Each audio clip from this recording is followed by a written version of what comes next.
Hi, all. Thank you all for joining us today for this Sunday showcase, The Sounds of Murder, where we're going to be presenting two original radio plays from our local playwrights, Jeannette Miller and Bob Greenwade. We're going to be starting with Sorry, Wrong Number and then moving to Time to Kill. Sorry, Wrong Number was written by Jeannette Miller, and so I'm just going to invite her to just kind of talk about what her inspiration for the piece was and why she wrote it. Awesome. Oh, thank you. Sorry, Wrong Number is originally from 1943, a radio play. And when I first heard it, I saw it in my mind and how amazing it would be to recreate that on stage. And so this is really just an adaptation of the original script radio play. And I've added some things to make it more, you'll see, a little bit more closer to home, I guess you should say.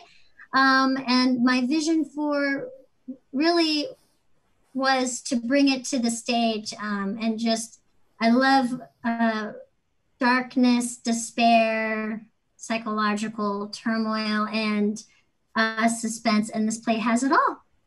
That's awesome. So, all right. Well, Bob, same to you. Just kind of like what you wrote Time to Kill. And so just kind of like what inspired you to write that piece?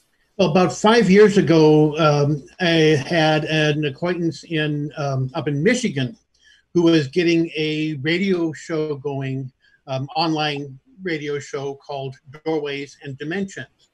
It's as sort of a spin-off of his larger project, Intergalactic Space Rangers. And he was going off for this series, he was going for science fiction shows with a Twilight Zone twist. And I sent him 4 or 5 different story ideas, and this was the only one that he liked and wasn't already doing with somebody else. So I pulled it together, and unfortunately, and he was going to put it on, I can't remember whether it was the 5th or 7th episode, but unfortunately it only got as far as 2 episodes before he had to stop production. Oh. And both of the episodes are still available, by the way, on the YouTube channel for Intergalactic Space Rangers.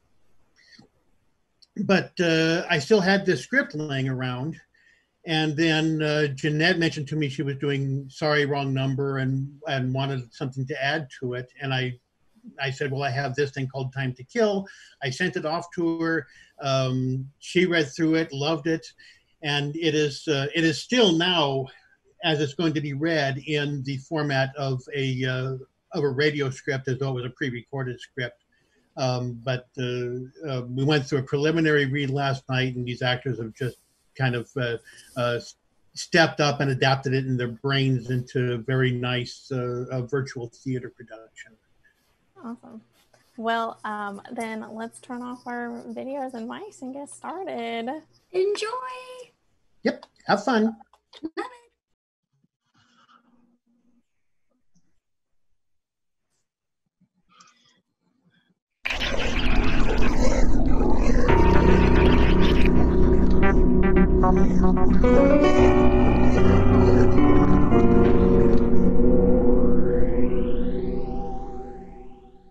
Sorry, Wrong Number. A tale about a woman who is caught in an unfortunate situation involving the telephone company and the police. This program is not for the squeamish. Listen at your own risk.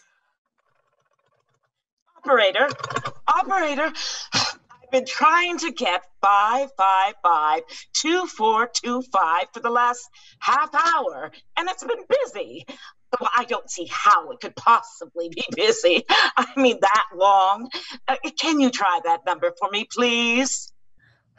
I'll be glad to try that number for you. One moment, please.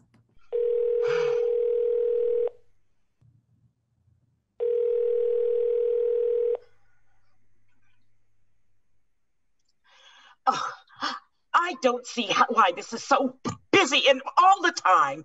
Well, it's my husband's office, and, well, I'm all alone here in the house, and, well, my health is very poor, and well, I've been feeling so nervous all day. Ring 555-2425.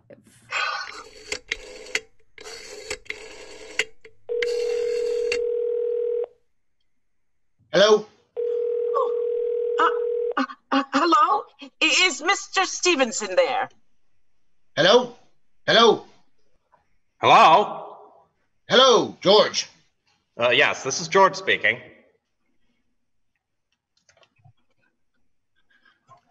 Oh, hello? Who is this? What number am I calling, please? I'm here with your client. Oh, good. Is everything okay? Is the coast clear for tonight? George, he says the coast is clear for tonight. Okay. Where are you now? In a phone booth. Don't worry, everything's okay. Very well. You know the address. Yes, I know. Let's see now. At 11 o'clock, the private patrolman goes around the corner to 2nd Street for a beer. That's right, 11 o'clock. And be sure all the lights are downstairs are out. Okay. There should be only one light visible from the street. Okay. What's that? Just a minute, George. Our client tells me that at 11:15 a train crosses the bridge. It makes a noise in case a window is open and she screams. Hello, what number is this, please? Okay, I understand. That's 11:15, the train, eh? Yeah. Do you remember everything else, George? Yeah. I'll make it quick. As little blood as possible, seeing as how our client doesn't want her to suffer. That's right. You'll use a knife? Yeah, a knife will do. Afterwards, I remove the rings and bracelets and take the jewelry from the bureau, seeing as how our client wants it to look like a simple robbery. Don't worry, everything's okay, I know.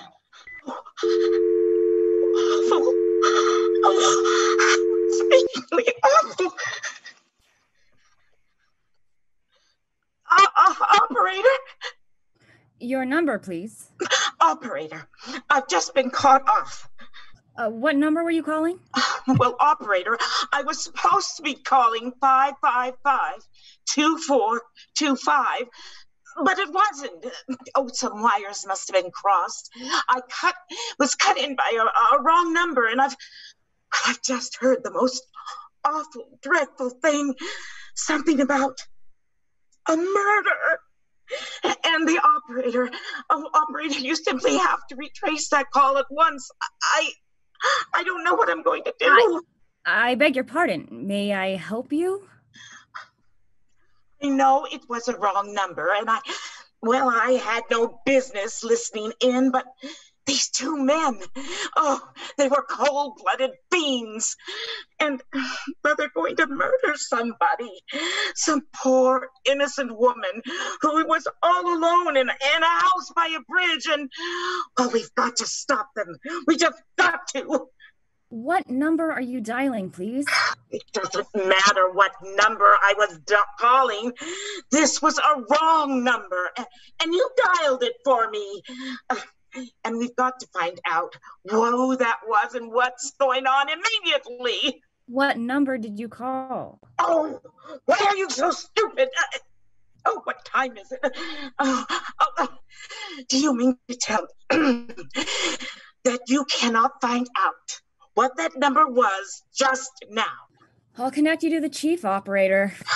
I think it's perfectly shameful. Now look. It was obviously a case of a little slip of the finger.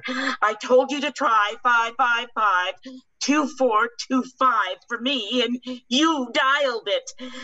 But your finger must have slipped, and I was connected to this other number, and I could hear them, but, they couldn't hear me. Now, I simply fail to see why you couldn't make the same mistake again. On purpose. Why couldn't you just try calling 555-2425 in the same careless way? 555-2425. I'll try to get that for you. Thank you.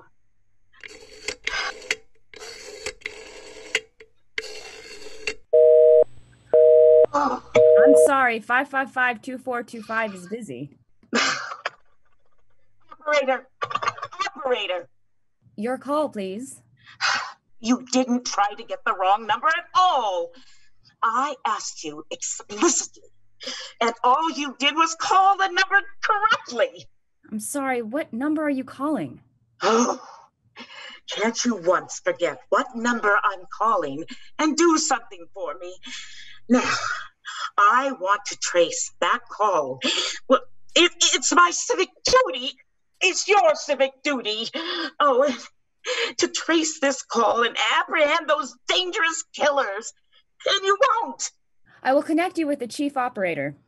Well, please. I just all this talk. I can't anybody understand. Hello? Hello? This is the chief operator. Oh, chief operator, I want to trace a call, a telephone call, immediately. Oh, I don't know where it came from or who was making it, but it's absolutely necessary that I track it down because, well, it was about a murder and someone's planning a terrible, cold-blooded murder of a poor innocent woman tonight at 11:15. I see. Can you trace it for me? Can you track down those men? Well, I'm not certain. It depends. It depends on what? It depends on whether the call is still going on. If it's a live call, we can trace it on the equipment. If it's been disconnected, we can't. Disconnected? If the parties have stopped talking to each other. Oh, but of course they must have stopped talking to each other by now. I mean, that was at least 5 minutes ago, and, well, they didn't sound like the type that would be talking a long call. Well, I could try tracing it. May I have your name, please? Mrs. Stevenson, Mrs. Albert Stevenson.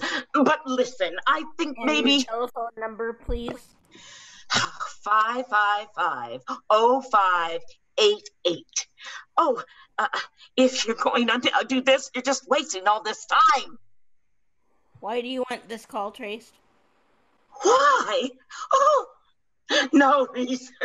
I mean very strongly that something ought to be done about it. These men sounded like killers. They're dangerous. They're going to murder this woman at 11:15 tonight. Oh, I thought the police ought to know. Have you reported this to the police? Well, no, not yet. You want this call checked purely as a private individual? Yes. I mean, while... I'm sorry, Mrs. Stevenson, but I'm afraid we couldn't make this check for you and trace the call just on your say-so. You don't understand. As a private individual... Why? We have to have something more official. Oh, for heaven's sakes. You mean to tell me you can't report there's going to be a murder without getting all tied up in red tape? It's perfectly idiotic. All right. I'll call the police. I'm sure that will be the best way to deal with. Oh!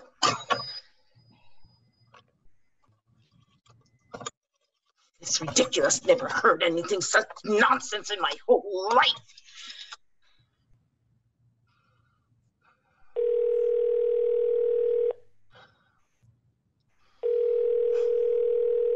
Your call, please? Oh, a police department. Get me the police department, please. Ringing the police department. Can't you call them directly? Ugh.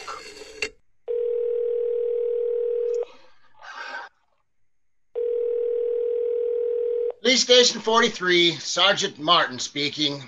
Oh, police department.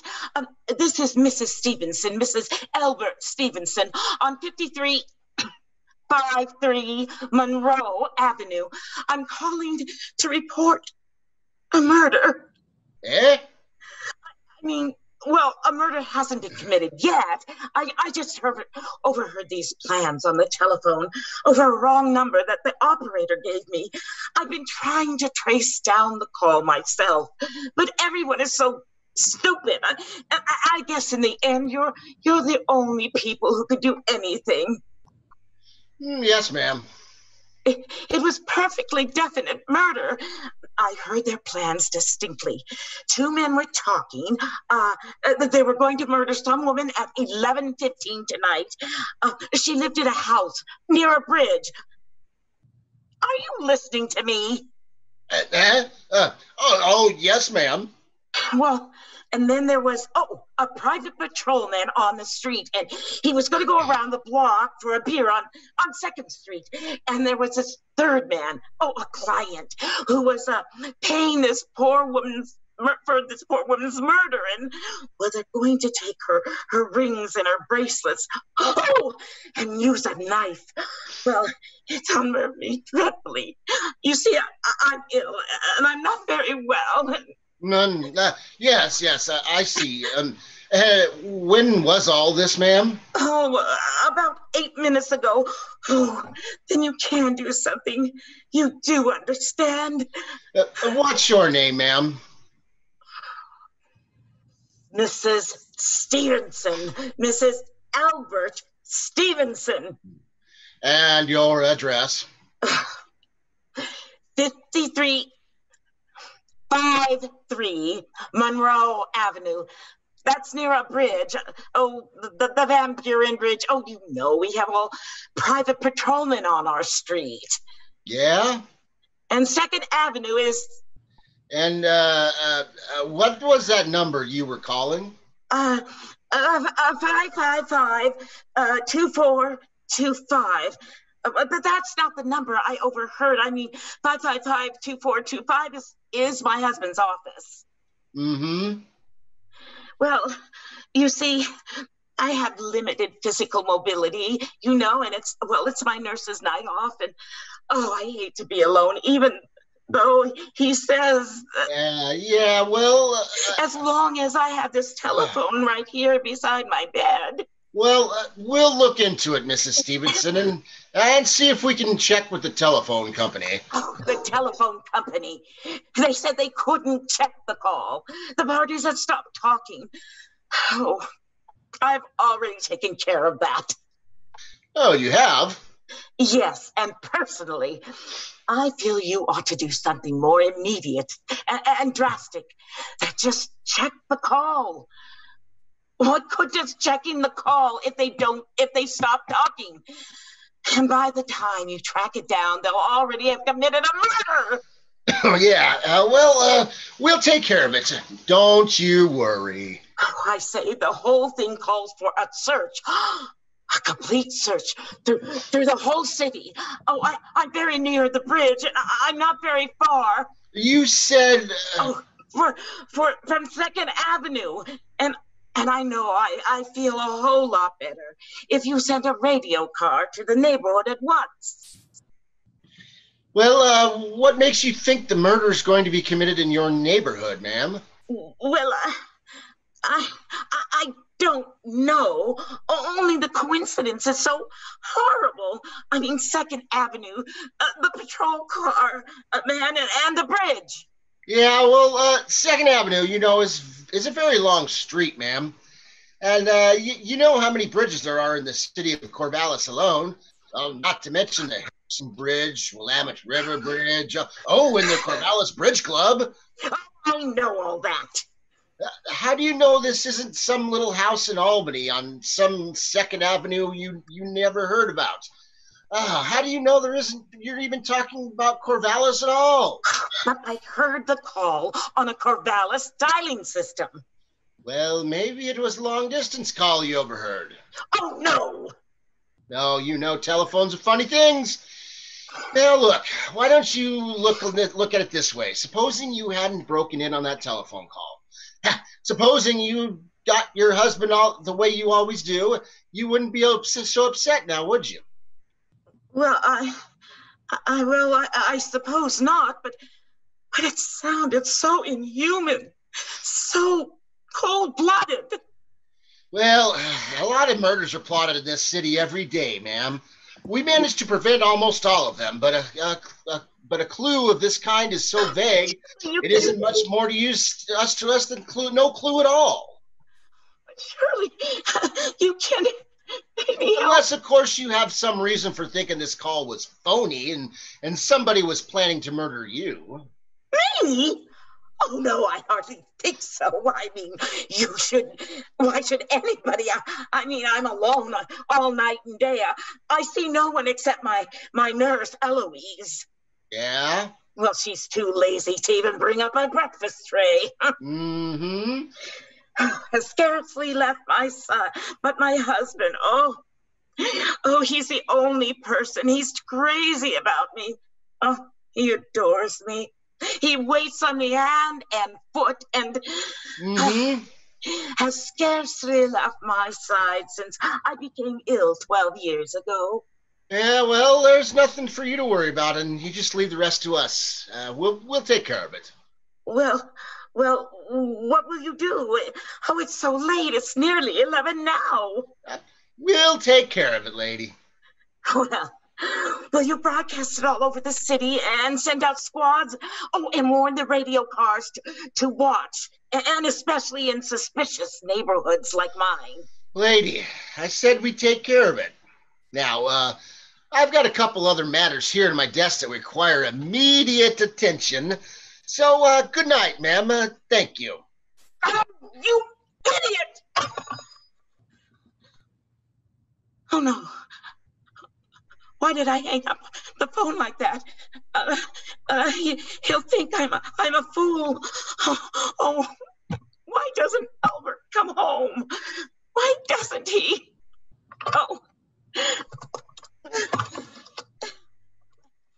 Oh, I'll get the operator again.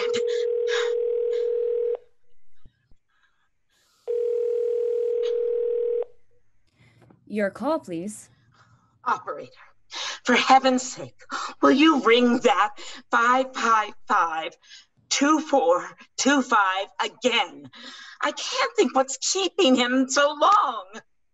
I'll try it for you.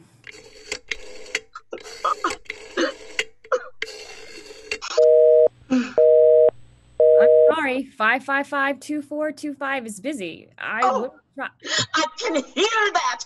You don't have to tell me. I know it's busy. I've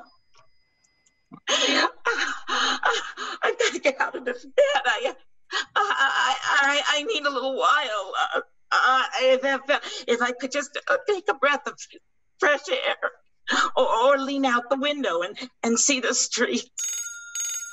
Oh, hello, Albert. Hello? Hello? Hello? Oh, what's the matter with this phone? Hello? Hello? Oh. Hello? Hello? Oh, for heaven's sake, who is this? Hello? Hello? Hello? No! Who is trying to call me? Why are they trying to do this to me? Oh.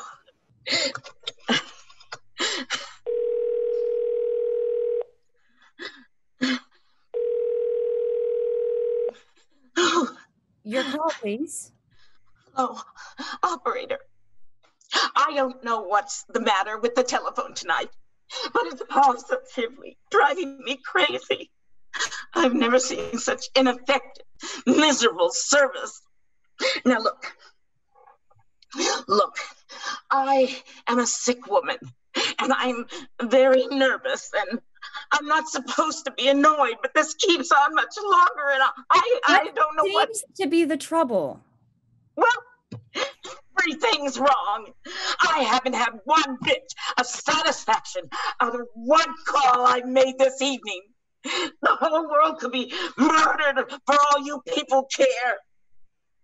And my phone keeps ringing and ringing and ringing and ringing every 5 seconds or so. And when I pick up, there's no one there. I'm sorry. If you will hang up, I'll test it for you. I don't want you to test it for me. I want you to put the call through, whatever it is, at once. I'm afraid I can't do that. I really just... You can't? And why? Why, may I ask? The dial system is automatic. If you can just give me the number. Oh!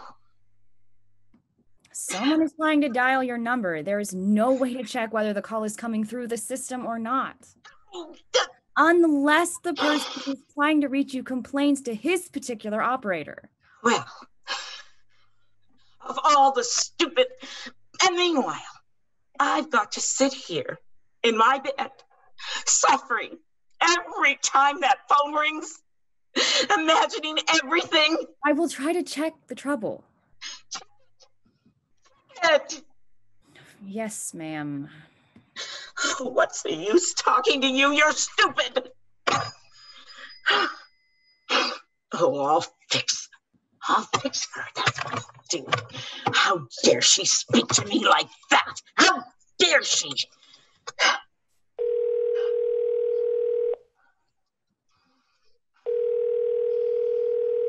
Your call, please.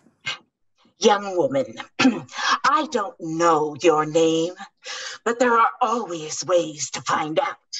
And I'm going to report you to your supervisors for the most unpardonable rudeness and insolence that has ever been my privilege. Oh, give me the business office at once. You may dial that number direct. Dial it direct. I'll do no such thing. I don't even know the number. The number is in the directory, or listen here. Dialing information. Listen here, you. Oh, what's the use? Oh, for heaven's sakes, I'm going to go out of my mind. Oh, hello. Stop ringing me. Do you hear? Answer me. Who is this? Do you realize you're driving me crazy? Who's calling me? Why are you doing this to me?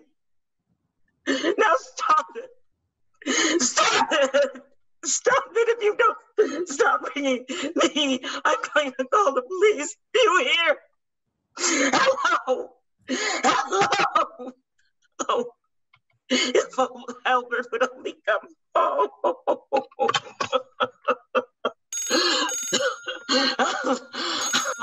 Oh, let it ring. Let it go ringing. I won't answer it. I won't answer it this time.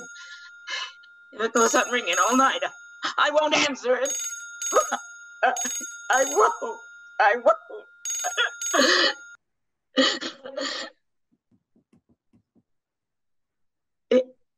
It stopped. Why did it stop ringing all of a sudden? What time is it? Where's my clock? Oh, 5 to 11. Oh, they've decided something. They're sure I'm home. They heard my voice answering. That's why they've been trying.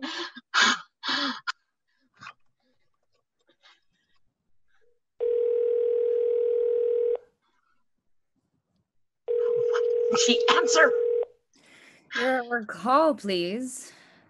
Where were you just now? Why didn't you answer? Oh, give me the police station.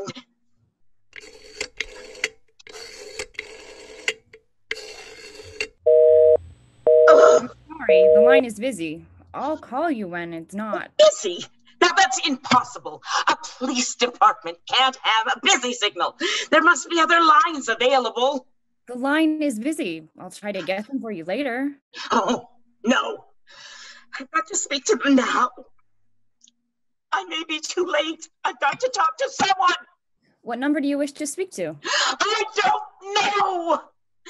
But there must be someone to protect people beside the police department. A detective agency. You will find agencies listed in the classified directory of your local yellow. I don't have a classified directory. I'm just too nervous to even look it up. I don't know how to use the book. I will connect you with information then. Perhaps she'll be able to help you. No! No! Oh, you're being spiteful, aren't you? You just don't care what happens to me. I can die, and you wouldn't even care. Oh. Stop it. I can't stand it anymore. Hello. What do you want? Will you stop, please? Hello? Is this 555-0588? Yes, this is 555 0588. This is Western Union. I have a telegram here from Mrs. Albert Stevenson. Is there anyone there to receive the message? I'm Mrs. Stevenson. The telegram is as follows. Mrs. Albert Stevenson, 53 Monroe Avenue, Corvallis, Oregon. Darling, terribly sorry. Tried to get you for last hour, but line busy. Leaving for Boston 11 p.m. tonight on urgent business. Back tomorrow afternoon. Keep happy. Love, Albert. Oh, no. Do you wish us to deliver a copy of the message? No. No, thank you. Thank you, madam. Good night. Good night. No. No. I don't believe it. He wouldn't do it. He couldn't do it. Nobody knows I'll be all alone. It's just a trick. It's a trick. I know.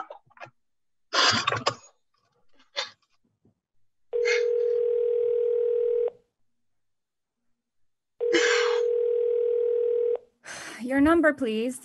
Operator, would you try 555-2425 for me? Just this once, please. You may dial that number direct. Oh, fine. 555-242-5.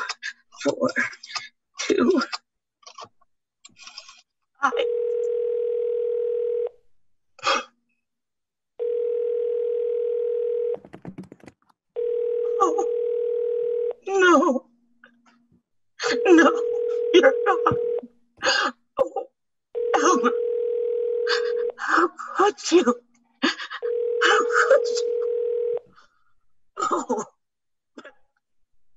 I can't stand to stay here alone tonight. I can't. I'm all alone. One more second and I'll go back. I don't care what he says or what expense it is. I'm a sick woman, and I'm entitled to some consideration.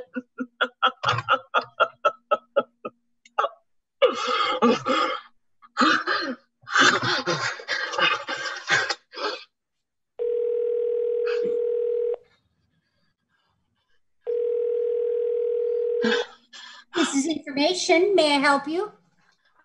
I want the telephone number of Avery Hospital. Avery Hospital. Do you have the street address? No.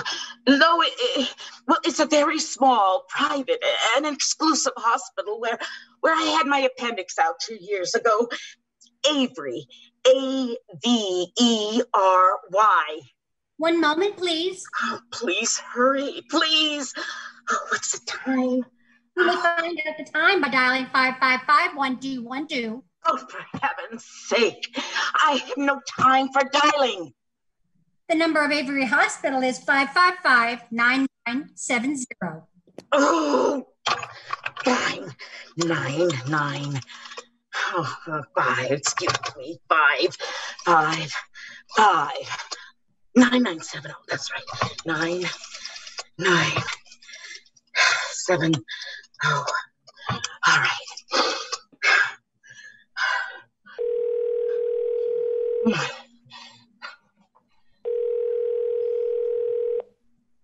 Avery Hospital.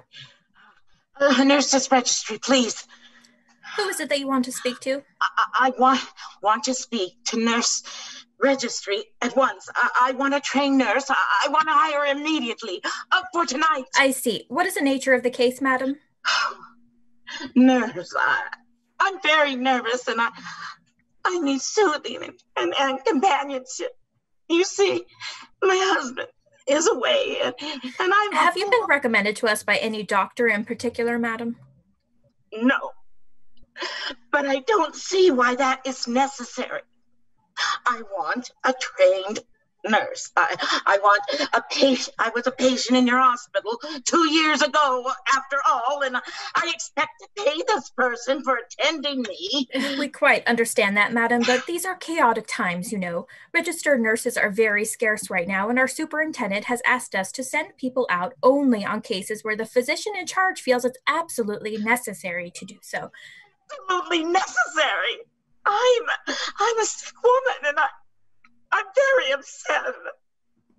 Very.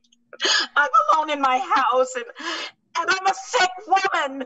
And tonight I overheard a telephone conversation that upset me dreadfully. A woman is going to be killed when the train crosses the bridge. And if someone comes, and it doesn't come at once, I'm afraid I'm going to go out of my mind. Well, I'll speak to Miss Phillips as soon as she comes in. And what is your name, madam? Miss Phillips? When do you expect her to come in? I really couldn't say. She took her dinner break at 11 o'clock. 11 o'clock? But it's not 11 o'clock. Oh, no, my clock has stopped. I thought it was running down. What time is it? Just 15 minutes past 11. What was that? What was what, madam? The click in my telephone, as though someone was left the receiver off the hook of the extension telephone downstairs. I didn't hear him, madam. Now, about this nurse. But I did. There's someone in this house. Someone downstairs in the kitchen. And they're listening to me now. They're listening. Oh no. I won't pick it up. I won't let them hear me. I'll be very quiet, and they'll think I... Oh, but if I don't call someone now, well, they're still downstairs. There'll be no time. Oh. Operator.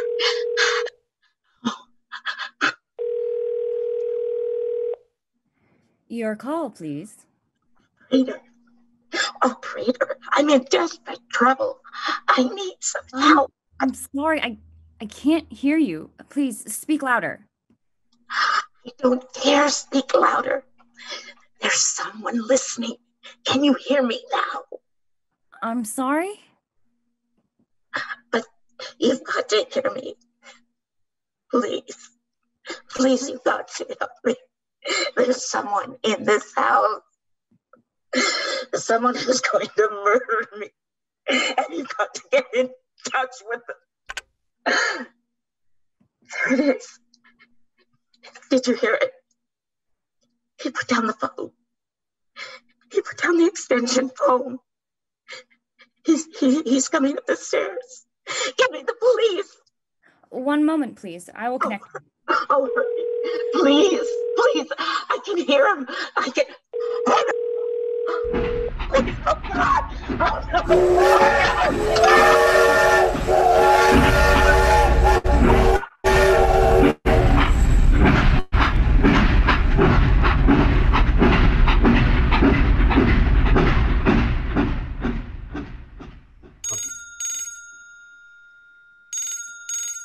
Police Department, Precinct 53, Sergeant Martin speaking. Police department? Oh, I'm sorry. I must have got the wrong number. Don't worry, everything's okay.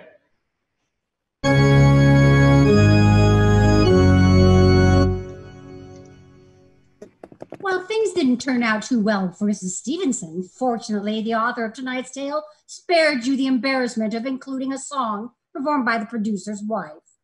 Mr. Stevenson, by the way, did not completely escape justice. He moved to California with his secretary, Marge, where he won a seat on the San Diego City Council. Sorry, Wrong Number was originally produced and broadcast live by Columbia Broadcasting on May 25th, 1943, starring the legendary actress of the Legitimate Theater, Miss Agnes Moorehead, tonight played by Deborah Wren. Thank you for joining us, and pleasant dreams. And now a special presentation of Doorways and Dimensions with Time to Kill.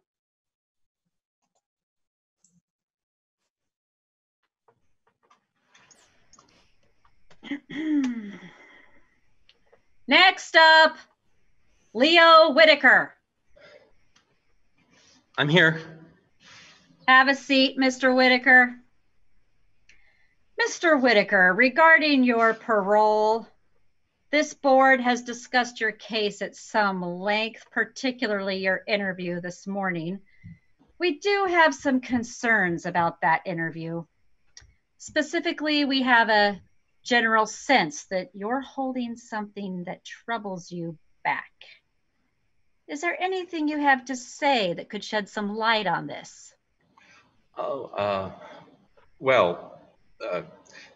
There are some things in my past, I mean, my childhood, things I did in my late teens and into my 20s that I'd rather not discuss in detail if you don't really need me to. I used to be proud of them, but now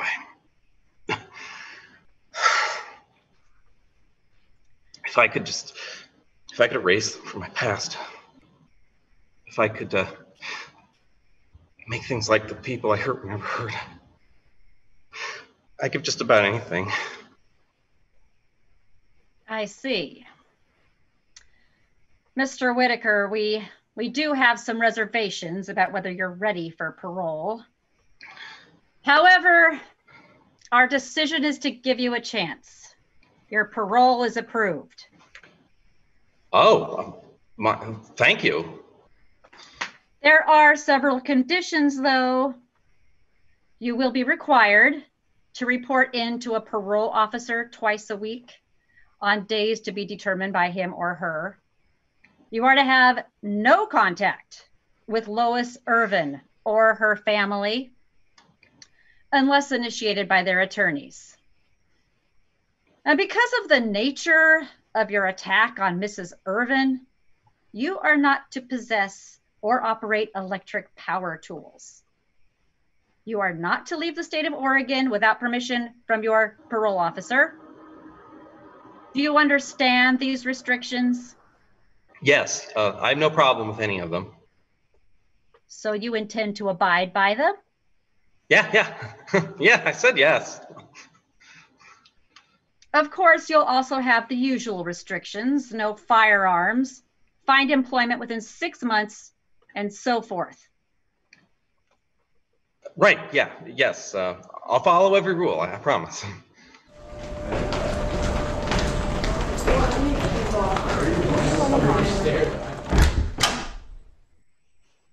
Hello, Leo. Come on in. Oh, hi. You're Officer Jeannette? Yes, Stuart Jeannette. Leave the door ajar if you would and have a seat. I've looked through your record. In 14 years as a parole officer, I've never seen anything like it. You read through the whole thing? Not word for word. I'd never have time to do that with all my parolees.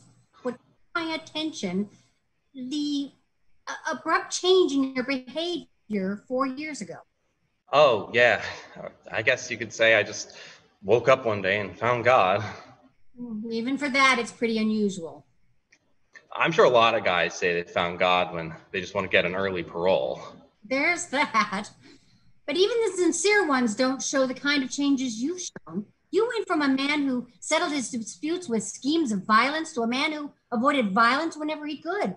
Literally overnight. That's pretty impressive. Yeah, settling my disputes. Your first 6 years were a lot like your life before your arrest. Even your attempted murder conviction was pretty telling. Not a lot of people would make plans that elaborate over a road rage incident.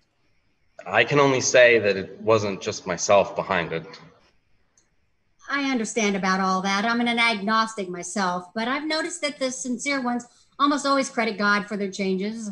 The fakers usually do too, but the sincere ones almost always do. It's almost enough to make me a believer. Okay, I guess. My point, Leo, is this.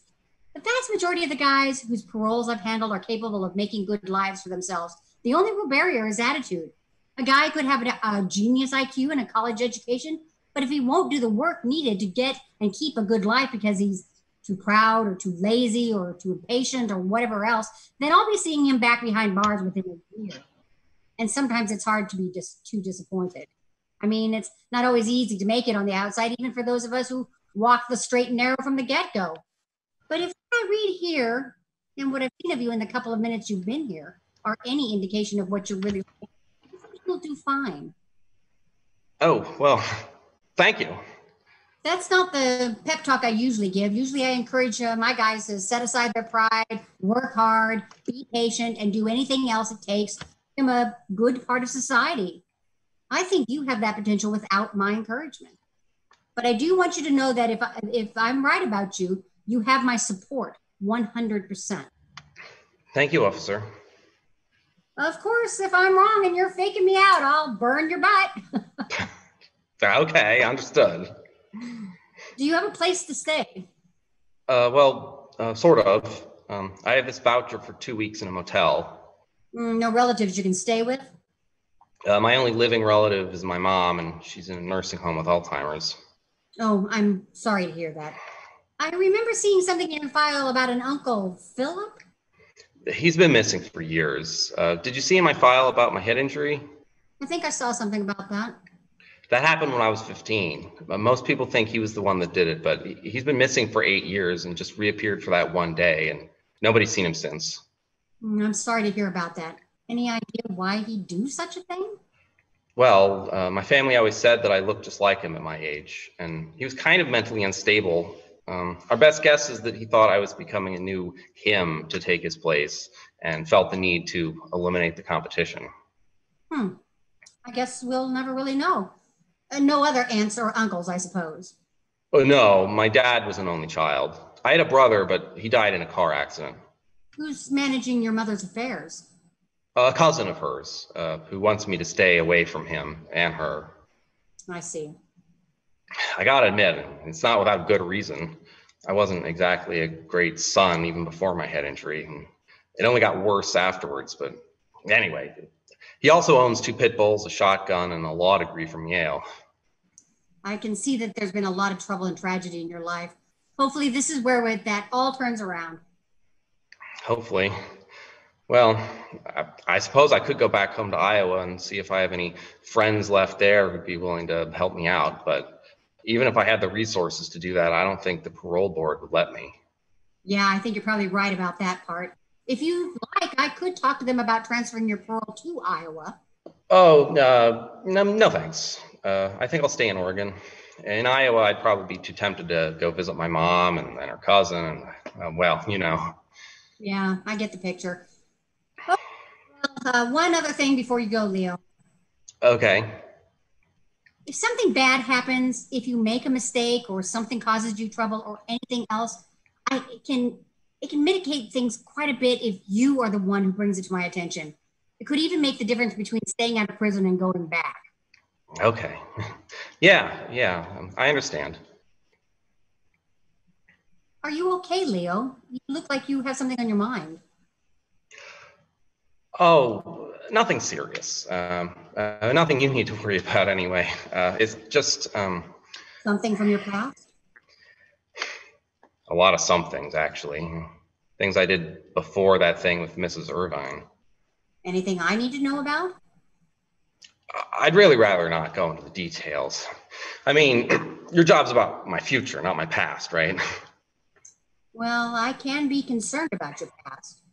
But if you're worried about me trying to get you to confess to something criminal, I'm not going to put you through that. Oh, thanks. It's just... I keep wishing that I could do something about those things. If I could have one wish from a genie, I'd wish that they'd never happened. Yeah, I can understand that. I think just about everyone has at least a few things like that. It's just part of having a conscience. But you know, time only moves in one direction, forward. All we can do is go forward right along with it. Yeah, I suppose so. Well, I don't think I've ever felt more positive about any one of my parolees before.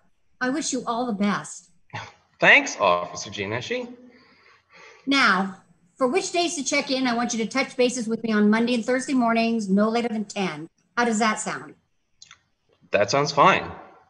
Once you get a job, it'll be okay to check in by phone as long as it's a landline with an active caller ID so I can tell exactly where you are, okay? You got it. Now, get out there and do me proud, okay? Absolutely, I will.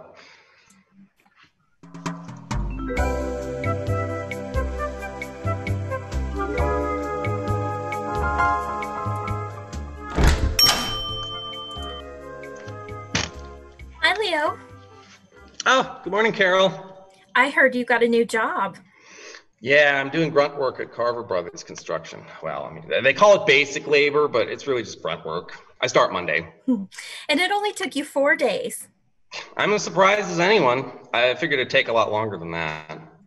So just let me seat you at your usual booth. Do you want your usual Saturday morning breakfast? Well, they are the best blueberry pancakes in town. Rice is pretty great, too. Okay, I'll get that for you. Anything else, like something special to celebrate the first paycheck? Oh, no thanks. I'll wait until I actually have it. All right, then. Oh, hey, before you go, could you turn that up a bit? Sure thing. It's a new record for Big Lotto, as the jackpot for tonight's drawing now tops $1.3 billion. This is not only a new record for Big Lotto, but it's the second biggest lottery jackpot in United States history. Oh, wouldn't that be something? It sure would. I'll be right back with your OJ, Leo. Maybe I should, Nah, who am I kidding? After everything I've done, do I really deserve to win $1 billion? Well, I suppose I could donate most of it to some victims' compensation charity, or even start one myself, or... now there's a thought. Yeah, it could never work.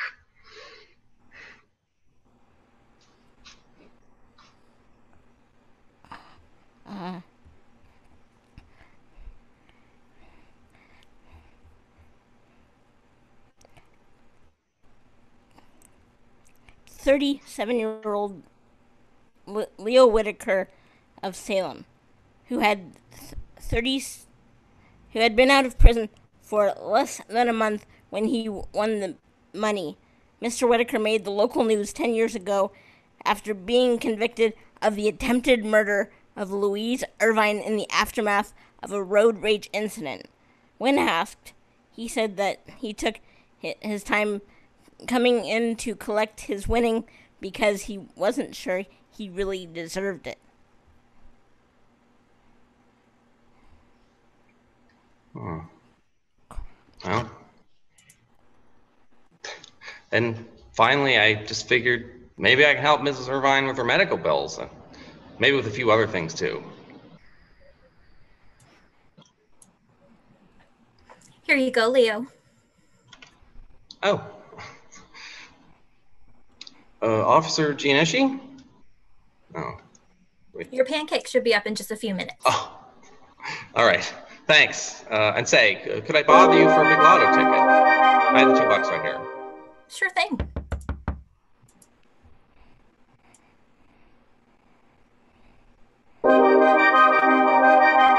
Yeah, it can never really happen. But it's nice to dream.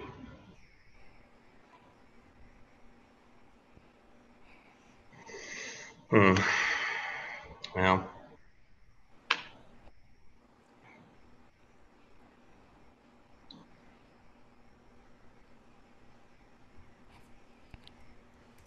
Officer Jeannette? Hi, Leo. Come on in. Have a seat. What did you want to see me about? What did you want to see me about, Leo? Oh, yeah, well, it's a pretty huge thing, actually. I know I'll need permission for it, but I'm not sure. Well, tell me what it is you're wanting to do, and we'll see if we can figure something out. Okay. Melissa Irvine's studying physics at MIT, right? Well, I do now. Yeah, okay. Well, I recently found out that she's expressed an interest in developing time travel. Found out how? Oh, not by anything that would violate my parole. I know the conditions. No contact with my victim or her family. Okay, good. Yeah, all your contributions to the Irvine family's welfare have to go through the court. Right. But Carol Hemingway, who runs Carol's Pancake House, keeps track of her and sometimes tells me things. I tell her she shouldn't, but, well, if you only knew Carol. Well, I've met her and I know what you mean. Okay, good. Anyway, over the past couple of years, I've kind of gotten an interest in the subject of time travel myself.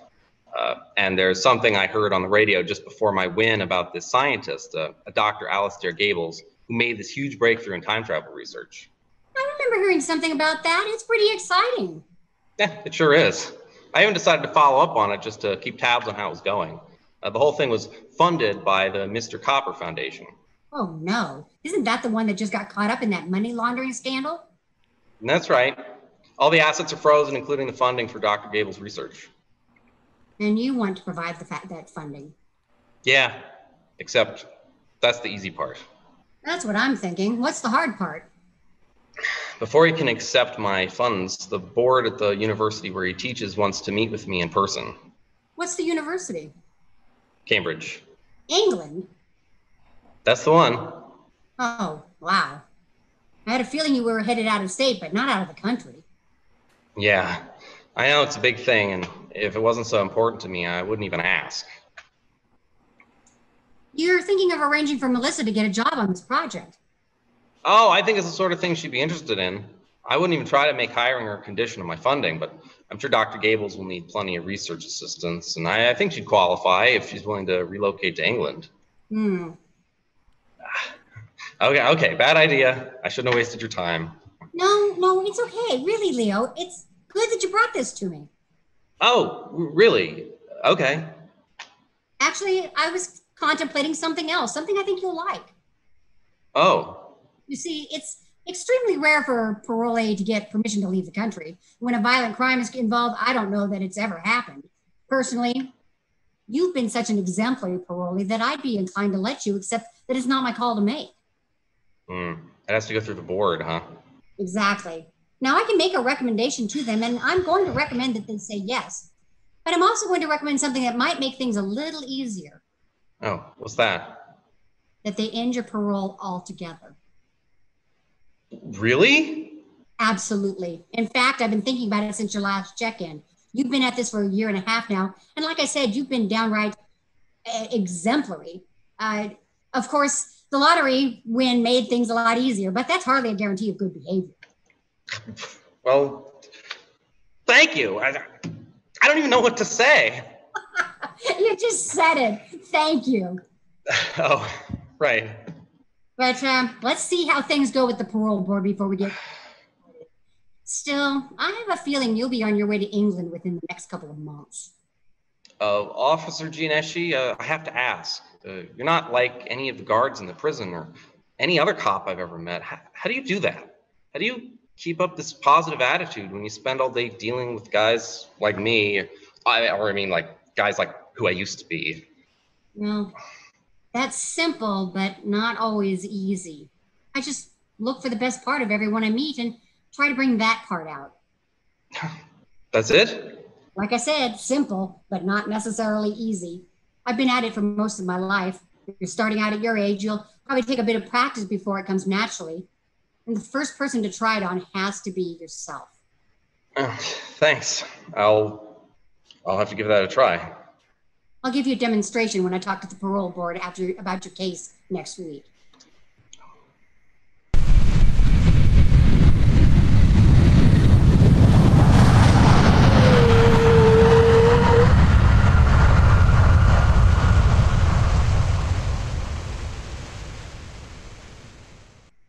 Mr. Whitaker, I presume?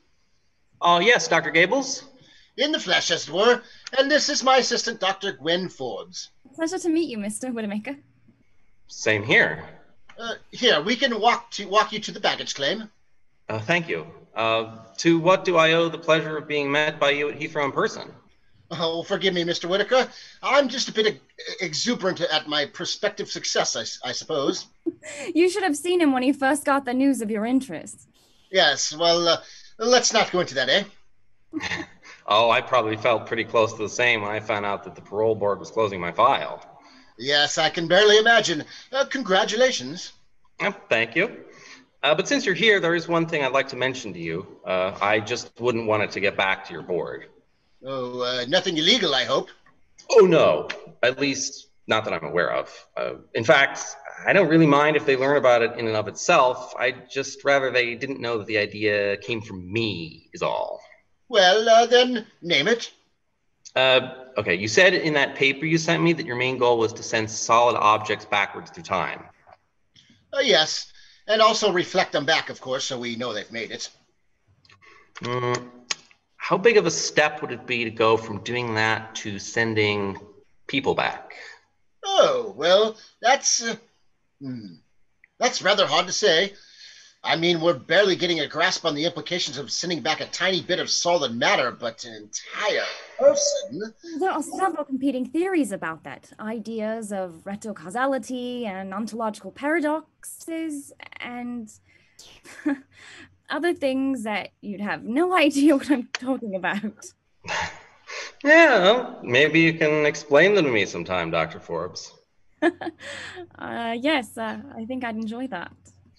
I take it you've desire to go back to some event yourself? Oh, sort of, yeah. Well, we'll have to be very careful about handling that, you know. As Dr. Forbes was enumerating, we really don't know what would happen.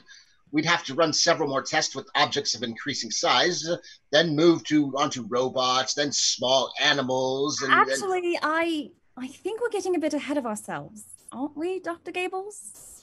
Oh, yes, of course. Thank you. Yes, I guess we are. Of course, we'll need to make sure your money is acceptable to the university's Board of Scrutiny, won't we, Mr. Whitaker?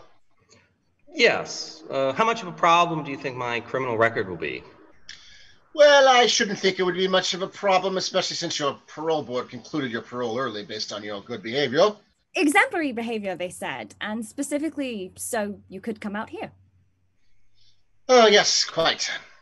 On the other hand, their insistence on meeting you in person is rather unusual, so one never really does know, does one? No, I suppose not. We can all find out together then. Yes, we can find out together. I, for one, hope to be present when the Board of Scrutiny announces their decision.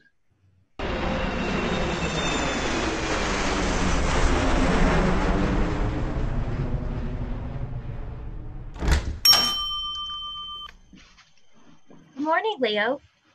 Good morning, Carol. Your Saturday morning usual today? Actually, I think I'll try your full course breakfast this time.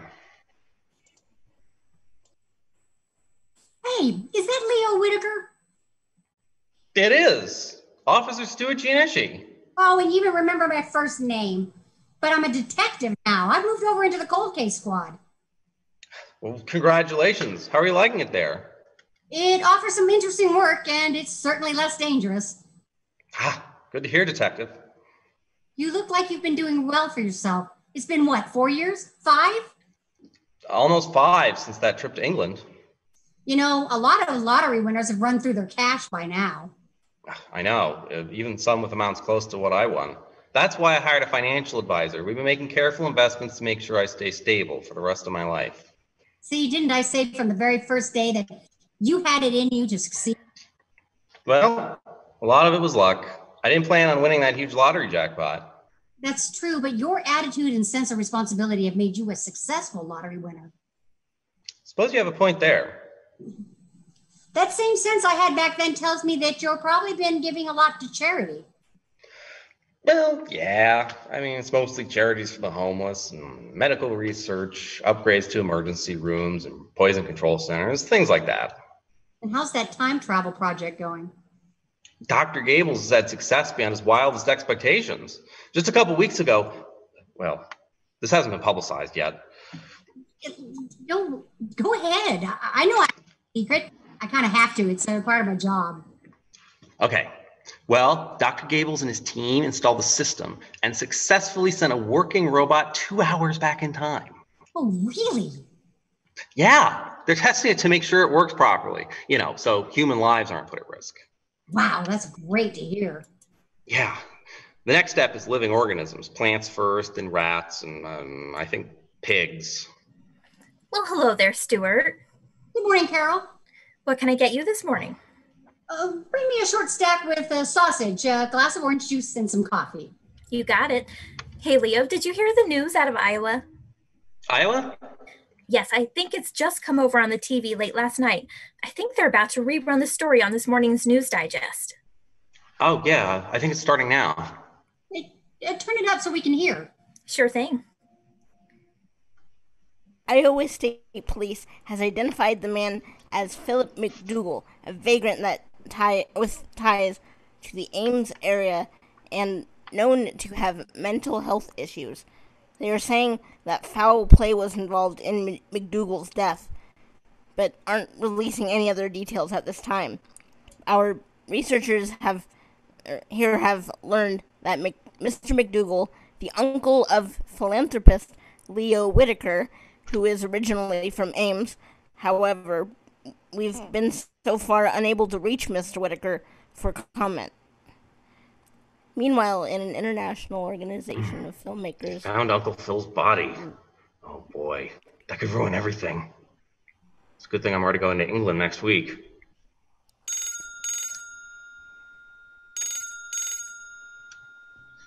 What? Oh dear.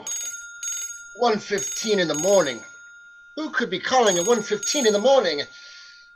Hello, Dr. Gable's residence. Dr. Gables, it's Leo Whitaker. Mr. Whitaker, is there something wrong? Did I miss your flight? No, I'm on the train from London right now. Listen, I'm sorry to disturb you at this hour, but I have a little bit of an emergency. Could you get dressed real quick and meet me at the lab? Now? No, not right this minute. As soon as possible. The train's supposed to arrive in Cambridge in an hour and a half. Well, should I meet you at the train station instead? No, I'll catch a cab. I'll explain when I get there.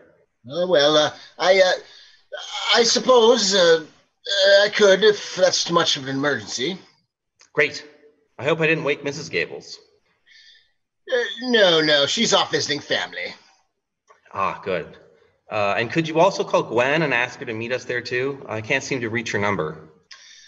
Oh, she had to change it last week. She was getting harassing calls from an old boyfriend, I think, or something like that. Well, could you take care of that for me, please? Very well. All right. An hour and a half, you say? Yes. Thank you so much, Dr. Gables. You're welcome. Oh, dear. I wonder what this emergency could be. Well, I suppose there's only one good way to find out. Now, where did I put Dr. Forbes' number? Oh, that's right.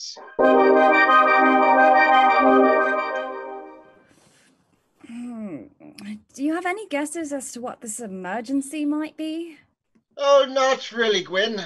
I'm afraid we'll just have to wait for Mr. Whitaker to... Oh, here he comes now, just off the elevator. I wonder what's in that envelope. We'll find out soon enough. Ah, there you are, Mr. Whitaker. We're here just as you asked. Excellent, and thank you. I do apologize for waking up like this, but I didn't want to attract too much attention from what I have to ask you. Well, it's done now, Mr. Whitaker, so ask away. All right. Well, I was looking through last month's status report with no small amount of pride. I must admit we're rather proud of our progress, aren't we, Dr. Forbes? Yes, yeah. And you deserve to be. I mean, so in case you're nervous about me pulling out my money or anything like that, don't worry. You're absolutely secure. I'll admit that it had crossed my mind, but your tone and actions suggest something of a more personal nature. Yes, and, well, I'll get right to the point. I know you don't feel really ready for this quite yet, but, well, developments back in the States have led me to... I need for you to send me back in time, and as soon as you can, as in now. What? Now? I'm afraid I don't understand. Do you really need a full explanation? Well, yes, Mr. Whitaker, I'm afraid I will have to insist on one. All right, then. I guess it won't make much of a difference anyway. Look, You've heard me talk from time to time about my Uncle Phil. I think so. He's the one who disappeared, isn't he? The one with mental problems who attacked when you were young? That's right. The one your family say you... The one your family say you look so much like... Is that what you want, to go back to his place? No. I should hope not. I mean, and look, you see, the police back home in Iowa just found his remains. Oh, dear. Do they know how he died? They haven't released the details yet, but they did announce that it's foul play. Murder? Huh? Well, it is America. I suppose murder happens even in those rural areas. Yes, it does. And you see, here's the hard part of it. I was the one who killed him. You? Well, I knew you had a violent life before your conviction, but I didn't really suspect that you'd gone that far. Wait a minute. Didn't you say you pushed him over the cliff when he attacked you? Yes, while my parents and I were vacationing in California. At least that's what I thought. I'm afraid I don't understand. How did his body get from California to Iowa? Apparently he survived what I did to him and came looking for me. I don't understand how, but that's what happened. But the thing is, when I saw him back in Iowa 5 years later, he was having one of his more lucid moments. He wasn't a threat to you then? Not that kind of threat, anyway. What kind of threat was he then? The kind of threat that puts a man on death row, a witness to another murder I'd committed. Oh, I see. You silenced him as a witness. And I need to go back and stop all of that from happening. I need to prevent all of those needless deaths. All those? How exactly do you plan on preventing these murders, Mr. Whitaker? By killing myself. If you want to commit suicide, you can do it here in the present, can't you? It's not quite that simple, I suspect. I think he plans on going back in time to kill his younger self before either of these murders happen. These and presumably a few more that he hasn't told us about. Am I right, Dr. Whitaker, or Mr. Whitaker? Yes, I'm afraid so. Well, I'm afraid we can't do that, Mr. Whitaker. The machine is simply not ready for such transference. According to your report, it's ready enough. It's not exactly a safe procedure. None of the items you sent back have been damaged in any way, including the robots. They've all functioned perfectly. Well, that much is true, but... That's good enough for me. Please, Mr. Whitaker. I'm trying to explain. Our aim isn't that good. Your aim? We can send whatever package we send, or cargo, or whatever you want to call it, to any place on Earth within the space of the past 50 to 100 years or so. We can be fairly precise as long as we're only going a week or two, but the further the jump in time, the more variable the arrival, especially in terms of time. Plus, it's not like I risk materializing out in space or anything, is it? Well, no, our temporal wormholes do seem to follow Earth's gravity well, rather automatically. But that's not the point. Yes, you'll end up on or very near the safe surface, but if you want to go back several years like that, the variability can be several days or even weeks, and you could end up dozens or even hundreds of miles from your target. I'm willing to take that risk. There are lives at stake here, Dr. Gables. Exactly how many lives are we talking about here? Counting my Uncle Phil, 91. 91? Heavens! That's right. I was a serial killer. One of the most prolific in American history. In the world, I should think. Fairly close, actually. I'm in the top 20, I'm pretty sure. Or I will be once the facts are made known. That's what's in here.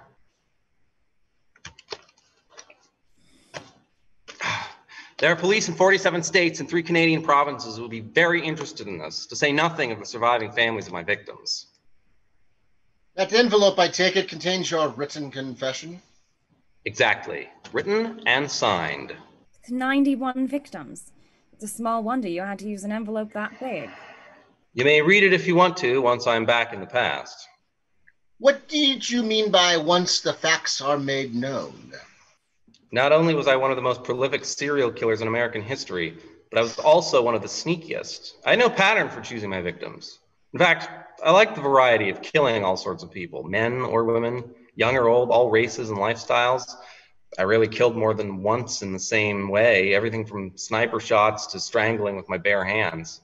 That's how I did that first one. I strangled my Uncle Phil to death before shoving him off the cliff.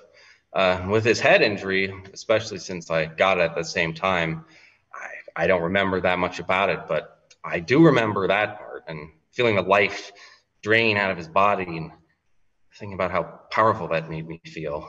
Oh, my giddy aunt! I was also quite clever at making several of my murders look like suicide, accidents, or even natural causes. I think I mentioned that my brother died in an auto accident. I arranged for it. It just took a little trickery. I didn't even have to resort to sabotage. Your own brother? Yes. A few times I goaded people into doing things that I knew would lead to their deaths.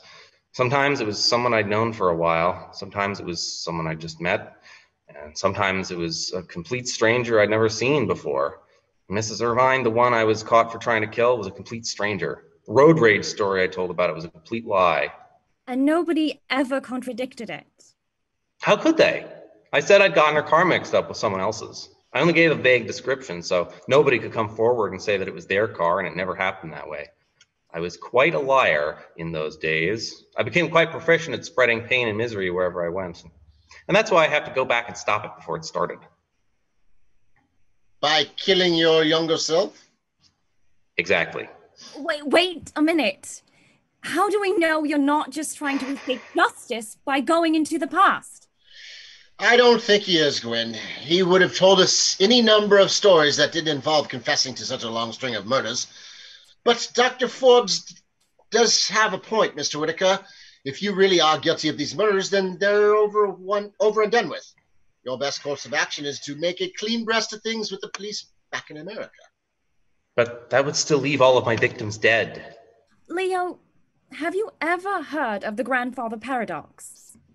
No. What does it have to do with this? It's what you're trying to set up. A man goes back in time and kills his grandfather before the grandfather meets the man's grandmother. But if his grandfather is dead before the man's parents are born, then the man himself is never born. So there's nobody to go back and kill the grandfather. So the grandfather survives and the man is born. So he goes back to kill his grandfather. Do you get the picture? That's just what do you call it? It's a thought exercise. But what you're proposing will make it quite real. We have no idea what the repercussions would be. You could even open a tear in space and time that could endanger all life on Earth, even the existence of the universe itself. How likely is that, really? Well, there's no way of telling, really. I thought so. There are simply too many unknown factors. That's what makes it so incredibly dangerous. Dr. Gables, stop trying to talk me out of this. I've had this in my mind since I first heard about your work. Oh, I see. So Miss Irvine's employment is completely secondary then, eh? No, I would have funded this even if I hadn't intended on going back. If she'd been into oceanography, I would have funded something in that field for her. This was just a happy coincidence. But now, Alistair, you're making it an unhappy one. What do you mean? I really didn't want to take things this way, but if you don't do as I ask, there will be repercussions. I take it you don't mean simply cutting off my funding. Or even just killing you and Dr. Forbes here. I know plenty about your wife visiting your daughter and son-in-law in Swansea. You wouldn't. Actually, Gwen. Actually, Gwen, I'm afraid he just might. Leo, really? And it would be just your word against mine. Scotland Yard would never suspect a thing outside of that. What makes you so sure? One of my murderers was arranging an explosion that killed an FBI agent at his apartment in downtown Washington, D.C. The FBI still thinks it was a genuine accident from a natural gas leak. I see. Well, Dr. Forbes, I think we'd better do as he says. But Dr. Gables, if you could just listen. Lord knows Lord only knows what he knows about your family. What about what you just said about all life on Earth? I'm afraid Mr. Whitaker is right about that, too. The odds of any real harm coming to anyone but himself are actually infinitesimal. Very well, Dr. Gables. And I think we'll need a bit of additional help. You'd better call in Dr. Howard, Dr. Fine, and, no, on second thought, we'd best try to handle this on our own after all. As you say. That's better. But if you need an extra couple of hands to operate things, well... I think we can manage. But thank you all the same. We should have things ready in a couple of hours.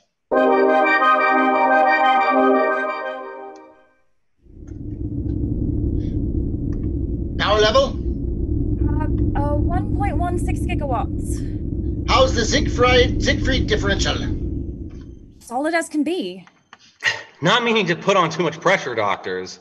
I know, Mr. Whitaker, I know. It's 6:35 and people will be arriving here in another 10 minutes or so. But we do need to build up that additional 50 megawatts.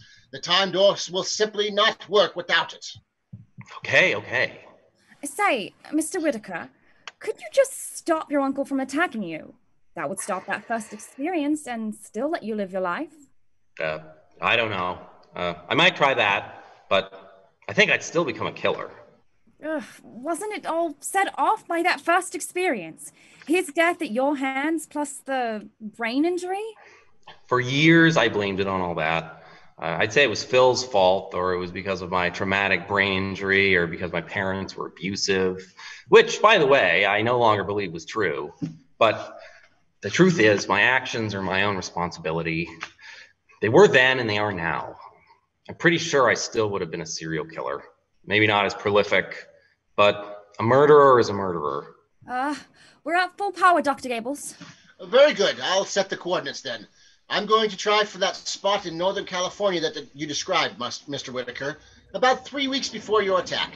That should all but guarantee you'll be able to reach your younger self in time. Oh, your Uncle Phil. Oh, yes, quite so. Now, the time door will only stay open for a few seconds, so once I open it, you'll have to step through promptly. All right, but before I go, I want you to know that the envelope there also has a copy of my will. Oh? What about it? I'm leaving 90% of my fortune to a special foundation to compensate the families of my victims. There's enough in my accounts for at least a couple million per death.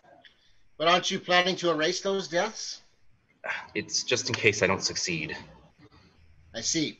And the other 10%? That's going into another trust to keep this research going. I really do think you're doing important work here, Dr. Gables. Oh. Well, thank you very much, Mr. Whitaker. You're welcome. If you'd have led with that, we might not have had that argument earlier. Actually, I think we might have. I suppose you're right. All right. I'm ready to go now. And I'm sorry to leave you here to answer the awkward questions. I think we'll manage. The truth has a certain way of helping things work out. Dr. Gables, the Sadler coupling is fluctuating. Oh, we'd best hurry then. Yeah. I'll grab that food you packed for me. Indeed. Best of luck to you, Mr. Whitaker, at least in terms of saving those lives. Thank you. Here goes. Well, that's that. Do you think he succeeded? Oh, I very much doubt it. I think he's expecting time travel to work like it does in the movies, where one goes back to change things and then comes back, and the only ones who notice are the ones involved in causing the change to happen. But you and I both know that time travel doesn't actually work like that. Our experiments have shown that clearly enough. No, I'm convinced that one or two things will happen, either of which means that we've seen the last of Mr. Leo Whitaker. What are they? Either he'll succeed and spawn a separate timeline from our own, or he'll fail in an ontological paradox. How do you mean? Let's go get a bit of coffee and I'll explain. It's based on something he mentioned in passing once about his uncle.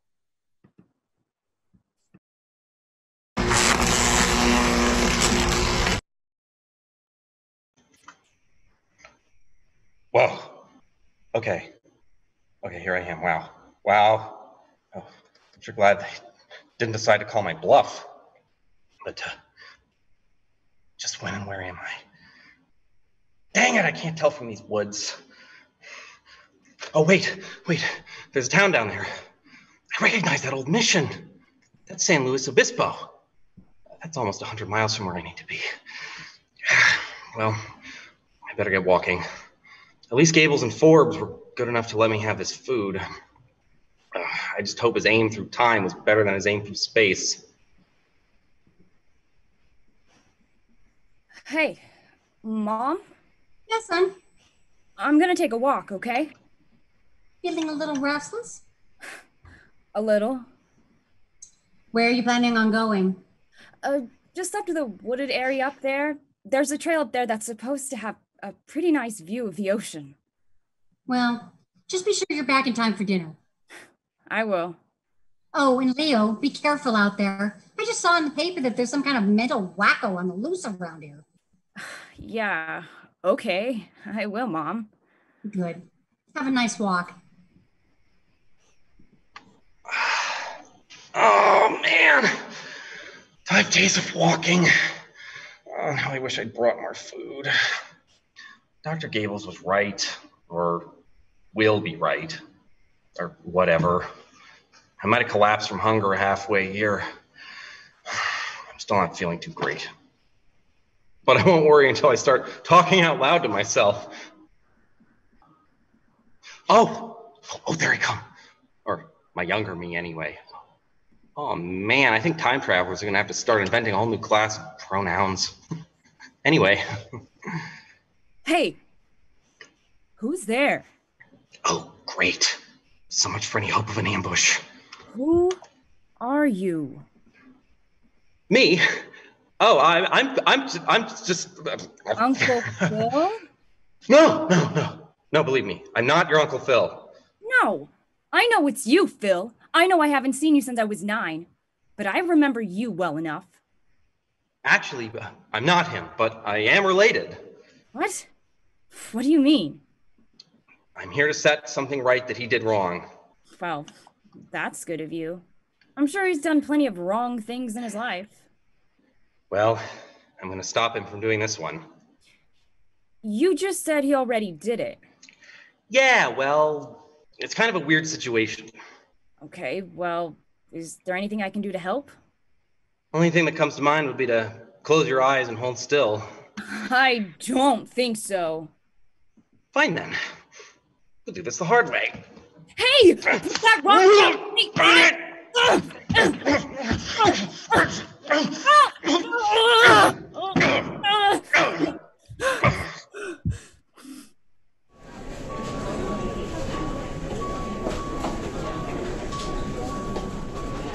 Well, nurse, our patient seems to be improving. I think we can try taking him off the respirator this afternoon. That's not the only good news for him today, Doctor. I just heard that the police have identified him from his fingerprints and located his family. Excellent. I understand they're on their way in. They should be here before lunch. He's been here in this coma for 3 days. I can barely imagine how worried they must have been over him. Did you get his name? Leo Whitaker. Well, then change his ID to that name right away. We can get his other particulars when his family get here. I think that's already in the works. Excellent. Did you hear that, Mr. Whitaker? Your family's on their way to be by your side. He's still not responding. That's all right. It's hard to tell whether any given coma patient can even hear what's going on around them. Some do, and others are just locked into whatever thoughts they were having when they went in. Well, let's go check on our next patient. He came in early this morning. Man, that guy.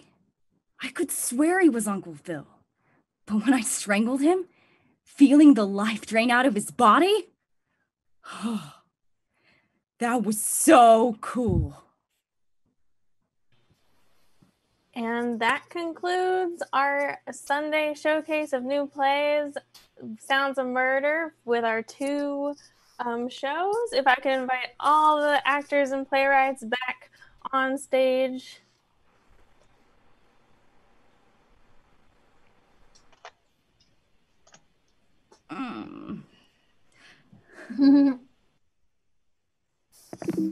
Perfect. Yay. All right. So thank you to our protagonists. Agnes was played by Deborah Wren in Sorry, Wrong Number. And Leo was played by Matthew Huffman in Time to Kill. And the rest of our actors played multiple characters. We have Zifa Wright, Ariel Hicks, Woo! Pat Perdue, Rose Taylor, Julie Kahn, and Julia Edgerton. Thank you for joining us. And of course, our playwrights, Sorry, Wrong Number by Jeannette Miller and Time to Kill by Bob Greenwade. Thank you once again, and stick around to see what's coming on next week.